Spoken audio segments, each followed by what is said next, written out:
Magandang araw mga tol, for today's video mamimili kami ng jowa ko. Saan nga ba kami mamimili? Sa may Dali. Kaya kumuha muna ako ng payong dyan kasi maaraw ngayon. Sayang ang Kojik, joke lang po. Kaya yan, naglalakad na kami sa may palengke palabas. Tamang video ko dyan. Ay naku po, ginagawa nga pala dito sa amin yung may nilad, kaya ginigiba yung kalsada.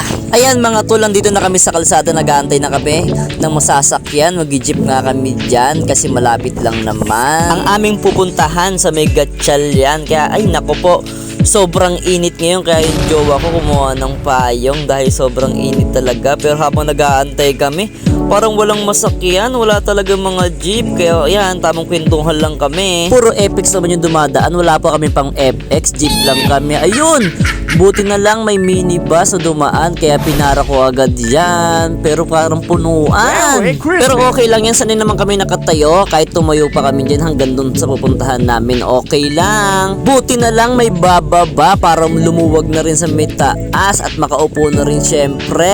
Maraming salamat po. Tamang standing din yung jowa ko, buti na lang may nagmagandang loob na pinaupo siya. Wow, thank you po.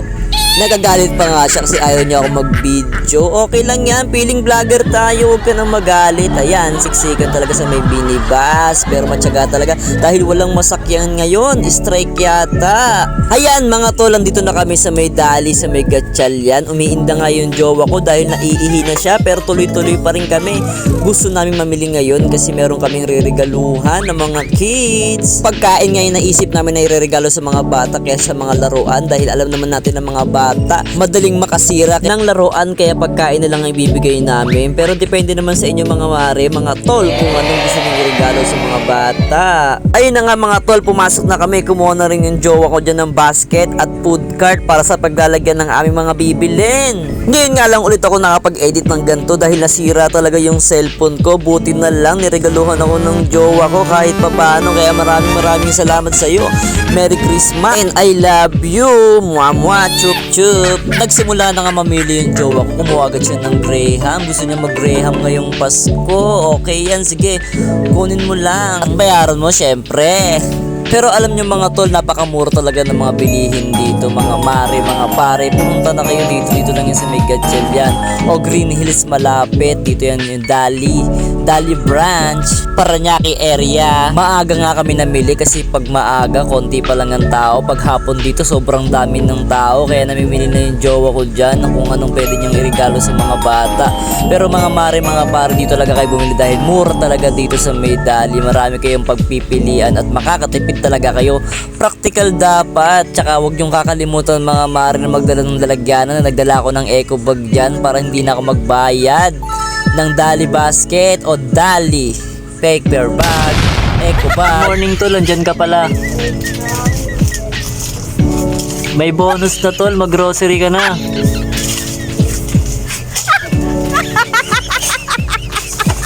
Ay no, nag-grocery na ako tol oh. 13-month pay na, huwag ka nang mahiya pa, mag-video ka na.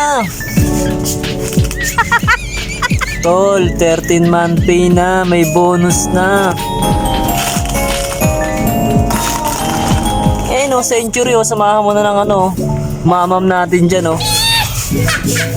Mga tol, natutuwa nga ako sa mga bata na to. Meron silang listahan. Sila na nga yung namimili ng mga grocery nila, pero parang nagkakamali yata sila, kaya tinulungan sila ng jowa ko. Shoutout sa inyo mga kids at sa mga staff ng Dali Grocery. Kaya yan, mamimili na rin kami syempre ng mga dilata. Kailangan din namin yan sa bahay para meron din kaming stock. Hindi makawala ang Century, paborito ng jowa ko yan. Tapos na nga kayo mamili ng mga bibili namin, kaya nandito na kami sa cashier para mabayaran na yung mga pinamili namin. Kaya yan na nga, nilalagay na ng jowa ko yan. Syempre kami na rin magbabalot yan sa eco bag. Alam na alam ng jowa ko yan, kaya lagi kami nagdadala. Kaya mga mare, huwag niyong kakalimutan magdala ng eco bag. Pwede naman ikarton, pero mas maganda na may dala kayo dahil may bayad talaga ang lalagyanan dito. Yun na lang siguro ang tutubuin nila dahil mura talaga ang mga bilihin dito sa may Dali. Sinisegregate na nga ng jowa ko yan, pinaghihiwalay namin syempre yung sabon, baka mahawa yung mga pagkain na ibibigay binibigay namin sa mga bata. Napakagaling talaga maglagay ng jowa ko dahil dati nagtrabaho sa may SM yan. Tara na kasi nga naihi na rin yung jowa ko kaya binibilis na namin yan. Nag-aaya siya kung saan pwede umihi. Kaya nakakita kami ng Jollibee, ihi daw siya doon. Pero alam naman natin, nakakahiya rin umihi. Kaya umorder na lang ako dyan ng Y1 syempre para food tripin na rin namin. Nag-crave agad ako sa french fries. Kinain ko agad. Nakakagutom naman kasi talaga. Kaya alam nyo mga mare, nakakita kami ng parisan sa labas. Parang gusto rin namin tikman. Dito lang sa Mega Chal yan kasi nakita ng jowa ko. Kaya tara na. Located yung parisan dito lang mismo sa may kanto ng Gatchal yan. Malapit sa may Olivares College. Kaya punta na. Bukusan ng kanin si ate.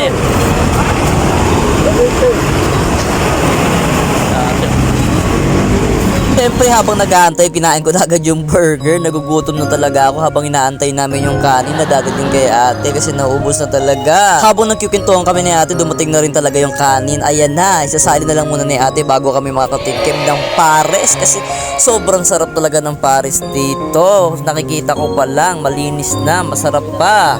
Umorder na nga kami ng isang order dyan dahil nagkikrib lang kami ng jowa ko. May pagkain naman kami sa may bahay kaya hati na lang kami. Tinimplahan ko na ng sili at bawang yan. Nagkikrib na talaga ako. Kain tayo. Malasa talaga at ang lambot ng baka na ginagamit nila. Babalik pa ako dito. Maraming salamat ate. Shoutout sa'yo. Siyempre, shoutout din sa lahat ng mga nanonood dito sa aking daily vlog at mga video na nilalabas ko. Ayan, kakatapos lang namin, nag-aantay na kami ng masasakyan pa uwi. Nag-aantay ulit kami ng jeep o minibus pero parang wala talagang masakyan. Sobrang init pa at umaambon. Di ko maintindihan yung klima ngayon. Nakakilala pa nga sa akin. Shoutout sa'yo, Kuya Lupin Bernesto. Mag-ingat kayo sa biyahe. Strike talaga ngayon. Buti na lang may mga minibus. Maraming salamat. Kaya pinaran namin yan. Sumakay na kami. Tawa ako ng tawa sa jowa ko dahil video daw ako ng video. Kasi kahit siksikan na, tuloy pa rin. Minsan lang naman to. Kailangan natin ng memories natin sa isa't isa. At syempre, shoutout sa lahat ng mga nanonood sa atin. Grabe siksikan sa minibus. Napakagaling talaga ng mga Pilipino. Masyaga talaga nag-aantay. At kahit siksikan, okay lang yan. Kaya ngayon, tatapusin ko na yung video ko. Maraming salamat sa lahat ng mga nanonood. Taga-Pasay kami. Michael G. Peace bomb. Baba! Hanggang dito na lang mga pare, mga tol. Ingat kayo sa biyahe.